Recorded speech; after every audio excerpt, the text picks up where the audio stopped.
Deutéronome chapitre 15. De 7 en 7 ans, tu feras l'année de relâche. Et voici comment se fera l'année de relâche. Que tout créancier se relâche de son droit sur ce qu'il a prêté à son prochain, qu'il ne presse point son prochain et son frère, quand on aura proclamé l'année de relâche à l'honneur de l'Éternel. Tu pourras presser l'étranger, mais si tu as affaire avec ton frère, tu lui donneras du relâche, afin qu'il n'y ait point de pauvres chez toi. Car l'Éternel te bénira certainement dans le pays que l'Éternel ton Dieu te donne en héritage pour le posséder. Pourvu seulement que tu obéisses à la voix de l'Éternel ton Dieu, pour prendre garde à pratiquer tous ces commandements que je te prescris aujourd'hui.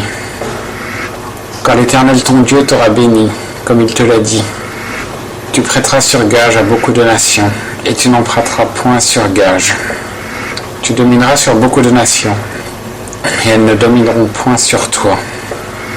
Quand un de tes frères sera pauvre au milieu de toi dans l'une de tes portes, dans le pays que l'Éternel ton Dieu te donne, tu n'endurciras point ton cœur et tu ne resserreras point ta main devant ton frère pauvre. Mais tu ne manqueras pas de lui ouvrir ta main et de lui prêter sur gage ce dont il aura besoin. Prends garde à toi, qu'il n'y ait une pensée impie dans ton cœur et que tu ne dises « La 7e année, l'année de relâche, approche. » Et que ton œil étant sans pitié envers ton frère pauvre pour ne lui rien donner, il ne crie contre toi à l'Éternel, et qu'il y ait du péché en toi.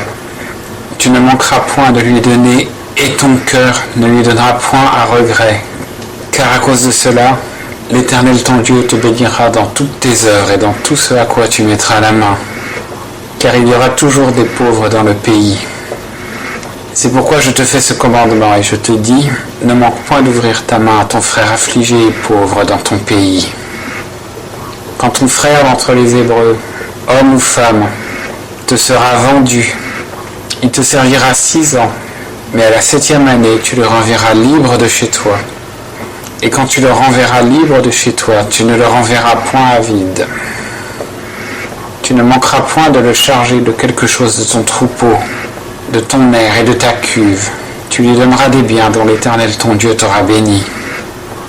Et souviens-toi que tu as été esclave au pays d'Égypte, et que l'Éternel ton Dieu t'en a racheté. C'est pour cela que je te commande ceci aujourd'hui. Mais s'il arrive qu'ils te disent, je ne sortirai point de chez toi, parce qu'il t'aime toi et ta maison, parce qu'il se trouve bien avec toi, alors tu prendras un poinçon, et tu lui perceras l'oreille contre la porte, et il sera ton serviteur à toujours, et tu en feras de même à ta servante. Qu'il ne te paraisse point dur de le renvoyer libre de chez toi, car il t'a servi 6 ans, pour la moitié du salaire d'un mercenaire, et l'Éternel ton Dieu te bénira en tout ce que tu feras. Tu consacreras à l'Éternel ton Dieu tout premier-né mâle qui naîtra de ton gros et de ton menu bétail. Tu ne laboureras point avec le premier-né de ta vache, et tu ne tomberas point le premier-né de tes brebis.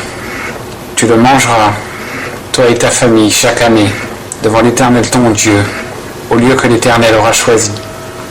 Mais s'il a quelque défaut, s'il est boiteux ou aveugle, ou s'il a quelque autre mauvais défaut, tu ne le sacrifieras point à l'Éternel ton Dieu, mais tu le mangeras dans tes portes. Celui qui est souillé et celui qui est pur en mangeront l'un et l'autre, comme on mange du daim ou du cerf. Seulement tu ne mangeras point le sang.